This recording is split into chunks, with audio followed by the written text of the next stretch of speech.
Hello, my name is प्रतिष्ठा as you know. और मेरा यूट्यूब चैनल है जैसे यूनिक प्रतिष्ठा 610 है।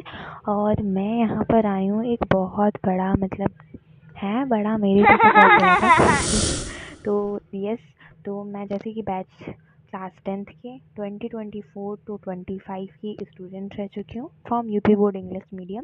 जैसे कि सारे एनसीईआरटी बुक्स वगैरह परफेक्टली मैंने किए थे। ठीक है, तो वही सारे follow from all to all English and तो यस, मैं बोर्ड्स में थी इस साल और यूपी बोर्ड का रिज़ल्ट इस साल का रिवील हो चुका है। एंड पहली बात मैं बता दूँ, first of all I want to share that मैं अपना फेस अभी रिवील नहीं कर रही, जैसे कि आप सब जानते हैं, अभी तक मैंने किया भी नहीं। तो यस, फेस अभी रिवील नहीं होगा, तो इसीलिए विदाउट फेस देख रहे हैं। और ये पीछे का बैकग्राउंड थोड़ा सा ऐसे ही है बिकॉज मैं रात में शूट कर रही हूँ, तो सारी तरफ ठीक है, एक रूम की लाइट जल रही जैसे कि आप सब पीछे देख सकते हैं। तो ठीक है, अब मैं अपने रिजल्ट्स के बारे में पहले बताऊँगी। पहले तो मैं अपना ये रूटीन आप लोगों को बताऊँगी मैंने किया क्या था एक्चुअली, बट नॉट उसका रिज़ल्ट मैं नहीं पा पाई शायद, उतना नहीं पा पाई शायद, बट ओके, जो भी हुआ ठीक हुआ। या कोई कॉपी चेकिंग में कुछ गड़बड़ हुई तो वो सब अभी मैं शेयर करूँगी एज मेरी लॉन्ग वीडियो पहले इस तरीके से मैं बना रही हूँ फेस टू फेस। तो yes, let's so highlight share about my first. पहले रूटीन देखो तो मैं बता दूँ कि मैं अप्रैल में जब एंटर की थी, यस, जब मैंने एंटर किया था 10th में, तो मैं बहुत जोश के साथ आई थी कि इस बार तो कुछ अच्छा करना ही करना है। बिकॉज मेरा बचपन से ही था कि मुझे करके दिखाना है कुछ। प्रॉब्लम्स थी स्कूल वगैरह और क्लासमेट्स वगैरह के बीच में थी, जो मैंने क्लासमेट से झगड़ा वगैरह तो नहीं किया था, बट फिर भी थी मेरे मन में एक था कुछ रिवेंज टाइप का, या कह रही टीचर्स से था। खैर वो सब छोड़िए, तो मैं ये पहले बता दूँ कि ये जो मेरा रिज़ल्ट भी रिवील हुआ है उसके पीछे का रीज़न भी बहुत कुछ था। ठीक है, तो जब मैंने एंटर किया अप्रैल में, ठीक है, तो मैंने सोचा था ये मैं तो कोई कोचिंग वोचिंग नहीं करूँगी। तो ये तो दिन मैंने मैथ्स की सिर्फ जो कोचिंग की थी, यस, तो मैंने मैथ्स की कोचिंग की थी अपने स्कूल टीचर के ही किया था मैंने। बहुत अच्छा लगा मुझे करके, ठीक है, इट्स ओके जो भी था। हाँ, बस शायद उससे बेहतर किया जा सकता था कि मैं अगर ऑनलाइन बैच ले ली होती तो शायद मैं हर सब्जेक्ट में बहुत अच्छा की होती शायद। बट इट्स ओके, जो भी हुआ, अब रिग्रेट करने से तो कुछ होने वाला नहीं है। तो बट हाँ, मैं ये बोलूँगी कि यस, अगर आपको जहाँ पे सही लगे, अगर स्कूल टीचर्स आपकी सारी अच्छी फैसिलिटीज़ दे रहे हैं तो आप स्कूल टीचर के ही कोचिंग करिए, नहीं तो आप बैच ले लीजिए पीडब्ल्यू से या नेक्स्ट टॉपर। इस टाइम तो बैच चल रहे हैं हिंदी इंग्लिश अब। और ऑफ कोर्स मैं इंग्लिश मीडियम थी यूपी बोर्ड की, तो ऑफ कोर्स मुझे सीबीएसई का बैच लेने में कोई भी दिक्कत नहीं आती थी। तो सारा सब्जेक्ट इंग्लिश में ही था। तो यस, बस सिलेबस थोड़े से ज़्यादा थे शायद यू सीबीएसई से, तो जो चैप्टर उसमें नहीं आ रहे थे बट हमारे में आ रहे थे। तो ठीक है, कोई नहीं, वो सब तो ठीक है। जब मैंने एंटर किया अप्रैल में, तो यस, बहुत सारे कुछ समझ नहीं आ रहा था। पहले तो पढ़ाई ढंग से नहीं हो रही थी शायद मेरे ख्याल से, जितनी करनी चाहिए थी। तो मैं एक एडवाइस दूँगी, तो वही आप लोग वन शॉट बैच ले लो। शोभित भैया के हैं, ऋतिक सर हैं यूट्यूब पे, कुणाल सर हैं एसएसटी के लिए, और क्या कहते हैं शोभित भैया के बाद और ऋतिक सर मैथ्स के लिए हैं। देन हमारे एसएसटी के लिए Kunal sir, Digraj sir, science के लिए Prashant Kirat sir, Samriddhi ma'am, Sania ma'am, they are the best teachers. पहले बता दूँ कि स्कूल में जो पढ़ाया जा रहा है, सबसे पहले तो वो सबसे पीक लेवल पे उसको रिवीजन करना पड़ेगा। क्योंकि अगर आप डेली इसका रिवीजन करोगे, घर पे आके उससे रिलेटेड क्वेश्चन करोगे ना, तो आपको बहुत मज़ा आएगा। एंड ऑफ कोर्स इंटरेस्टिंगली पढ़ाई करने में कोई दिक्कत नहीं आती है। हाँ, बट जो एवरेज बच्चा होता है या बैक बेंचर होता है, राइट, तो उन्हें पहले स्टार्टिंग करने में अगर जोश से वो पढ़ने आए हैं तो यस, थोड़ा तो दिक्कत होगी, बट धीरे धीरे अगर वो कंसिस्टेंट रहे अपनी स्टडी के ऊपर, तो yes, they can also study 2 hours बहुत आवर्स पढ़ सकते हैं। वो तो ऐसी बात नहीं है कि सिर्फ टॉपर ही टॉप करते हैं या कुछ भी, ठीक है। तो जो पढ़ना स्टार्ट कर देता है तो वो तो कर लेता है। तो देखो, ठीक है, तो मैं ये बोलूँगी कि आप लोग पढ़ना स्टार्ट कर दो। लेक्चर्स स्कूल के सारे चैप्टर्स को ये नहीं कि लेटली करने हैं, सारे चैप्टर्स से और चैप्टर वाइज चलो, फर्स्ट सेकेंड थर्ड हर सब्जेक्ट में पढ़ना है। ये नहीं कि सिर्फ एक ही सब्जेक्ट। मैथ्स डेली रिविज़न करो उसका। तो मेरा यही रहेगा कि पहले तो उसका लेक्चर देखो, यस, उसके लेक्चर को कंप्लीट करो। वन शॉट वीडियो भी आती है यूट्यूब पे, अगर आप लोग बैच नहीं अफोर्ड कर रहे तो क्या कहते हैं, आप यूट्यूब पे ले लीजिए वन शॉर्ट वीडियोस, हमारे इतने अच्छे क्वेश्चंस लगाओ और फिर धीरे धीरे ऐसे ही सारे सब्जेक्ट से करो। ये नहीं कि आपको स्कूल के साथ चलना है, आप अपना सेल्फ नोट्स बनाते रहो, सेपरेट मैथ्स के बनाओ और साइंस के बनाओ और एसएसटी की बनाओ, तीनों सेपरेट अपनी खुद की लैंग्वेज में। ये नहीं कि सिर्फ इंग्लिश छाप लेना है उसमें। और एक और बात बोलो, बहुत इंटरेस्टिंगली पढ़ाते हैं, मतलब मुझे तो बहुत मज़ा आता था लेक्चर देखने में। तो लेक्चर आप आराम से कंप्लीट करो, अगर आप अप्रैल से स्टार्ट कर दो ना, सच में यार बहुत अच्छा रहेगा, क्योंकि आप स्टार्ट करो ना आपके पास बर्डन नहीं आएगा एक साथ।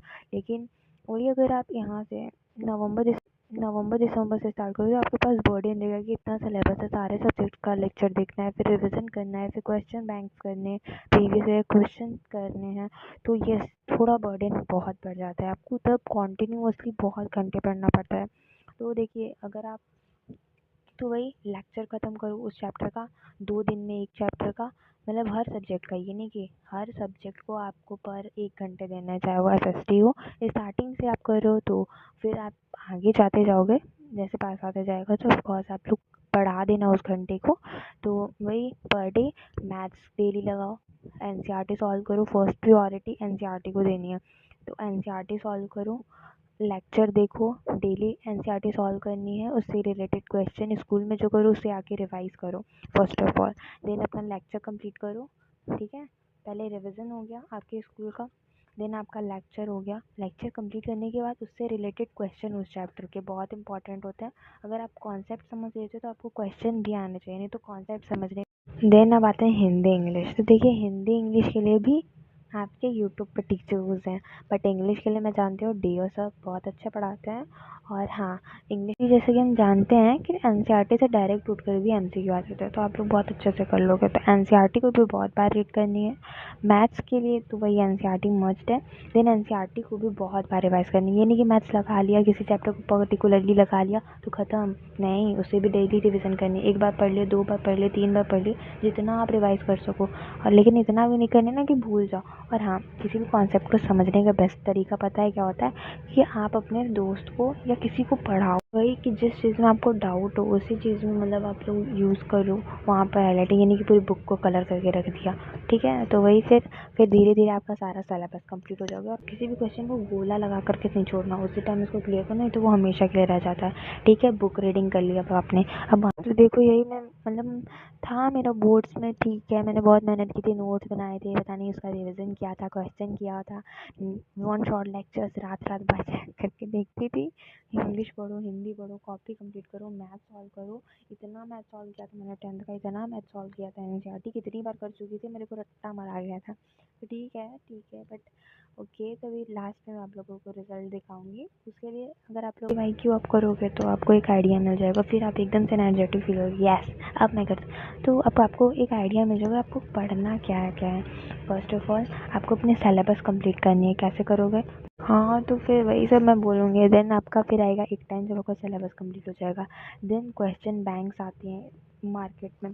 क्वेश्चन बैंक्स आने शुरू हो जाएंगे तो आप लोग क्वेश्चन बैंक्स लेके लगाओ। क्वेश्चन बैंक से आपको एक आइडिया मिलेगा कि क्वेश्चन किस प्रकार से मिलते हैं, और ये उस पर ये ध्यान देना कि रिपीटेड क्वेश्चन किस चीज़। तो यस, मैंने स्टार्ट किया था अपना सीरियसली पढ़ाई जुलाई से या अगस्त से कह दो, मतलब मैथ्स वगैरह तो मैं लगाती ही रहती थी, ठीक है। मैथ्स का तो कोई दिक्कत नहीं, मैथ्स मेरा ठीक है, मैं इंटरेस्टेड थी उसमें थोड़ा सा। फिर जुलाई वगैरह से मैंने साइंस और एसएसटी पे भी ध्यान देना स्टार्ट कर दिया था, बट उतना कंसिस्टेंट नहीं थी मैं। थोड़ा मोड़ा लेक्चर देखती फिर सो जाती, मतलब 15 मिनट का लेक्चर देखी दिन भर में, मैथ्स लगाई, सो गई।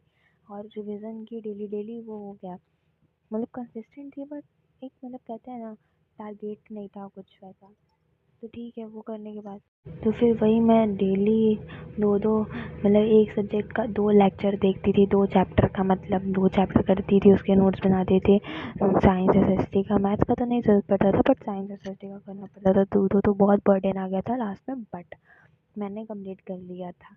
फिर मैंने क्वेश्चन करना स्टार्ट किया, क्वेश्चन करने के बाद मैंने क्वेश्चन बैंक्स एट लास्ट मैंने जनवरी में लगाने शायद स्टार्ट किए थे, या जनवरी लास्ट में।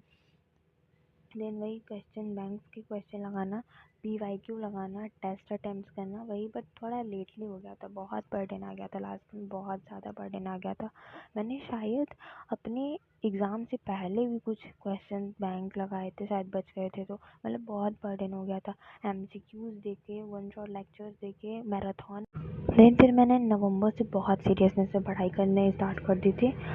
अब लेक्चर्स को मैं बहुत ही जल्दी कंप्लीट करती, नोट्स बनाती रात भर, मतलब आपको जो तो मेरी मतलब मार्कशीट रिलीज़ हुई है ऑन 25 अप्रैल को। तो पहले यही बता दूँ, तो यस, मेरी मार्कशीट 25 अप्रैल को हुई है रिलीज़। और मेरी आए थे हिंदी में 91 आउट ऑफ 100। ठीक ठाक था, इतना एक्सपेक्ट नहीं किया था शायद। इससे ज़्यादा एक्सपेक्ट किया था क्योंकि वो लिख कर आए थे ना उतना। ठीक है, फिर आया था मेरा साइंस में 89। पता नहीं कैसे यार, मैंने तो इतना लिखा भी नहीं था, मुझे तो सब पढ़ा पढ़ाया आया था, मतलब जितना मैंने देखा था सब मेरा पढ़ा पढ़ाया था, लिख कर भी आई थी। पता नहीं कैसे सब नंबर काटे। यूपी बोर्ड में बहुत रफली वैसे चेक होती है कॉपी शायद, वो कुछ टीचर्स भी बहुत अच्छे से कॉपी चेक करते हैं, बट वही यार लक, कैसे कॉपी किसके हाथ में चले जाए। तो ठीक है, बट मैंने एक्सपेक्ट किया था 95 plus on the science, because मैंने उतना लिख के आया था, इतना भी काटते पीटते तो ठीक है, छोड़िए। और देन इंग्लिश में मेरा, आप बिलीव नहीं करेंगे, मेरा 84 आया था 100 में, जबकि मैंने कितना भी काट पीट के 90 प्लस लिख के आया था, कितना भी काटते पीटते मैंने 90 प्लस लिख के आया था, क्योंकि सब मैंने पढ़ाया आया था। मतलब बहुत दुख हो रहा था मेरे को, बहुत ज़्यादा। यही मार्कशीट मेरे को देख के बहुत दुखी हो रही थी। और शायद अगर ये सब सही होता तो मेरा परसेंटेज भी बढ़ जाता, लेकिन और यही मेरा मैथ में आया था 98 अब 100 में से, तो ठीक था। पता नहीं 2 नंबर कहाँ से कटे, मुझे तो समझ नहीं आ रहा, क्योंकि मैंने 100 आउट ऑफ 100 का करके आया था। ठीक है, हाँ, लेकिन 2 नंबर आ जाना चाहिए था यार। और फिर 93 आया था मेरा साइंस में। हाँ, 93 आया था मेरा साइंस में। ये नहीं, सॉरी, मेरा 93 आया था सोशल साइंस में, 7 नंबर कटे थे, पता नहीं किधर से। ठीक है, पहले जो मैंने बका है उसको कैलकुलेट कर लेते हैं, ठीक है। लेकिन ये जो परसेंटाइल है मेरे एक्सपेक्टेशन से, मेरे पेरेंट्स के एक्सपेक्टेशन से और मेरे टीचर्स के एक्सपेक्टेशन से बहुत कम थी। मतलब इतना तो मैंने भी एक्सपेक्ट नहीं किया था, क्योंकि मैंने इतना लिख के भी नहीं आया था, बट पता नहीं कैसे कॉपी चेकिंग हुई या जो भी हुई, बट अब मैं उसके बारे में नहीं सोच रही। मतलब ठीक है, चलो जो भी हुआ, बट अब मुझे अपने आगे के फोकस पे, करियर पे फोकस करना था। तो यस, तो अब मैं आपको अपना रिजल्ट शो कर देती हूँ, नहीं तो प्रूफ आप लोग, तो मैं क्या करूँगी, प्रूफ दिखा दे रही हूँ, ओके। तो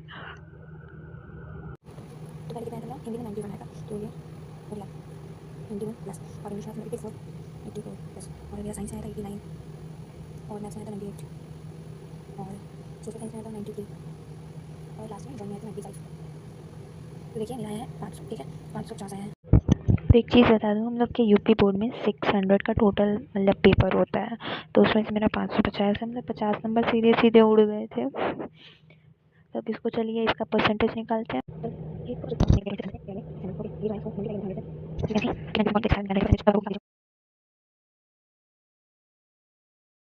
अब शायद सारा प्रूफ भी मिल गया होगा, तो अभी मार्कशीट दिखा देते हैं, एक सेकेंड। तो ये प्रतिष्ठा पांडे का लीजिए मार्कशीट, तो ये देख लीजिए, हिंदी इंग्लिश का जो दिया है ना, ये मेरा ग्रेड रहा। प्रैक्टिकल में मेरे को 30 नंबर मिलते हैं, तो ये पूरे ग्रेड रहे मेरे। 91 इन हिंदी, 84, 98 इन मैथ, साइंस, ये SST में, और ये ड्राइंग में।